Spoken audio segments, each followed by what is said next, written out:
Myself, I'm Ratna Bhushan, a friend, motivator, and guide to IAS aspirant, international motivational speaker, leadership trainer, CEO, coach, political strategist, and policy advisor.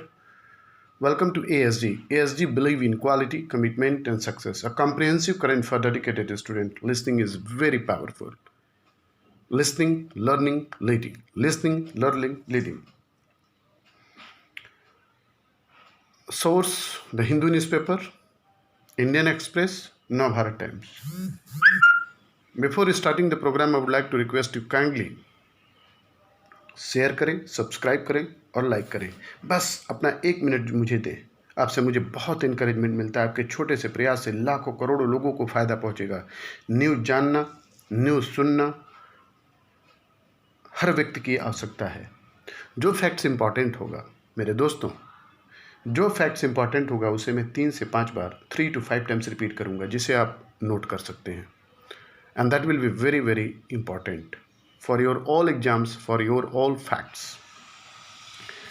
So the quote of Mahatma Gandhi, the words of Mahatma Gandhi written by Attenborough, quote is, literacy must be one of the many means for intellectual development. Literacy must be one of the many means for intellectual development, but we have had in the past intellectual giants who are unlettered.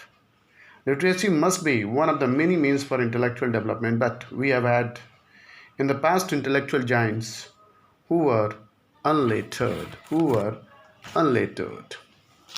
So the important fact is, opium seizures, India in the top 5 list. India in top 5 list.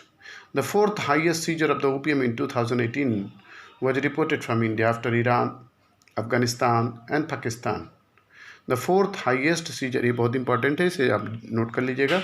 The 4th highest seizure of the opium in 2018 was reported from India after Iran, Afghanistan and Pakistan. Iran, Afghanistan and Pakistan. According to the latest World Drug Report of the United Nations Office on Drugs and Crime, UNODC,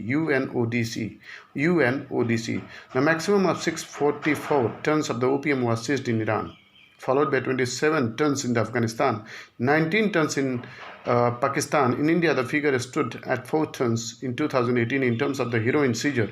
1.3 tons. India was at the 12th position in the world. India was at the 12th position in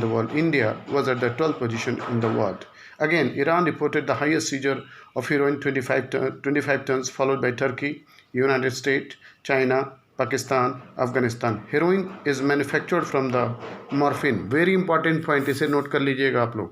Heroin is manufactured from the morphine extracted from the seed pod of opium poppy plants. Heroin is manufactured from the morphine, MORPHIN, morphine extracted from the seed pod of opium poppy plants. Heroin is manufactured from the morphine extracted from the seed pod of opium poppy plants. Opium is usually illicitly produced in about 50 countries. However, close to 97% of the total global production of opium in the past 5 years came from only 3 countries. About 84% of the total opium was produced in Afghanistan. 84% of the total opium was produced in Afghanistan, from where it is supplied to neighboring countries, Europe, West Asia, South Asia and Africa. A small percentage also reaches North America and the Oceania region. From Myanmar, which accounts for 7% of the global opium production, Myanmar 7% and Laos where 1% of opium is produce. तो अगर आप देखा जाए तो Afghanistan number 1 पे है, second number पे Myanmar में प्रोड्यूस सबसे ज़्यादा होता है, उसके बाद हमारा Laos where 1% of the opium is produce. It is supplied to the east and south east Asia and Oceania. Mexico accounts for 6% of the global opium production, while Colombia and Guatemala account for less than 1% of the global production. Coronavirus is airborne. 239 experts warn the later to WHO. The coronavirus is finding a new victims worldwide, giving rise to the cluster of the infection that increasingly confirmed that many scientists have been saying for the months the virus lingers in the air indoors, infecting those nearby. In an open letter to the World Health Organization, 239 scientists in 32 countries have outlined the evidence says showing that smaller particles can infect people and are calling for the agency to revise its recommendation. The researchers plan to publish their later in scientific journal. What about WHO? WHO seems to be at the mercy of powerful nations while obtaining relevant information. In a bid to cover up its own features in the COVID 19 containment and limit the number of deaths in the country, US President Donald Trump has been accusing China for secrecy, deception, and cover up. Secrecy, deception, and cover up. In the outbreak and the World Health Organization being China centric, Mr. Trump could not have been known it, but there is now evidence that WHO had not been fully transparent during the early stages of the outbreak of Wuhan, and China had indeed been more opaque than already known. If WHO gave an impression that in December 31st China had altered it, the June 29 revised timeline of the world body of clarifies the fact to a great degree. WHO's country office in China had apparently been altered by the media statement by the Wuhan Municipal Health Organization Commission about the cases of the viral pneumonia. It got the same news from another independent source to China, confirmed the WHO to cluster of the cases of the viral pneumonia of a known case in January 3rd, only after the global body twice reached out to the Chinese authority on January 1 to 2. Following the confirmation, WHO on January 4 tweeted to say China has reported to the WHO a cluster of pneumonia cases with no deaths in Wuhan, Hubei province.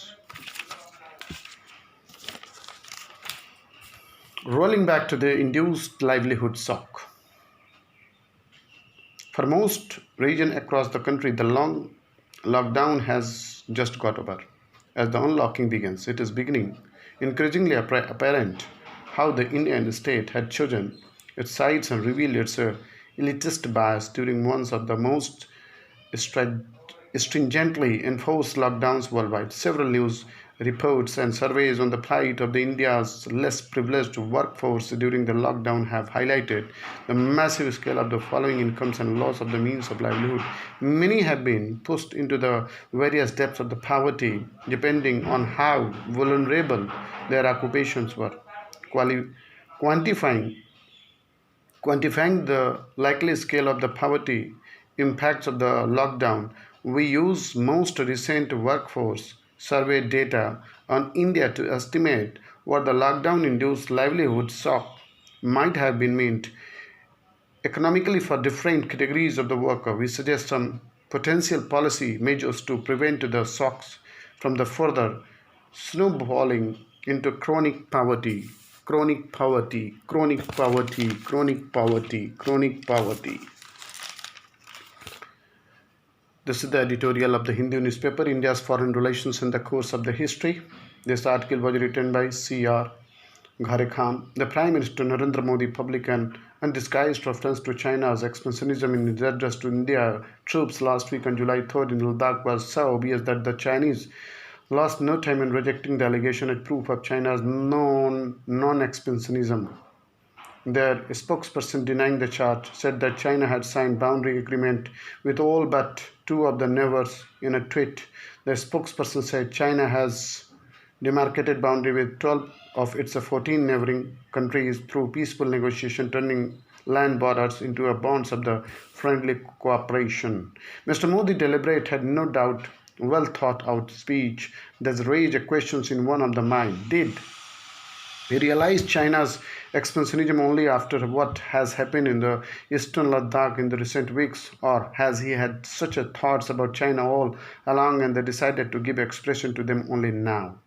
One can expect that Mr. Modi must have had the measure of China's President Xi Jinping during his many meetings with him over the year. The Prime Minister talk of the Chinese expansionism reminded me what Mrs. Gandhi had told me more than once during the time first served in the Prime Minister's office. She said, I can think of a time down the road in future when we might have normal peaceful relations with Pakistan, but never with the China, because Chinese basically is an expansionist power.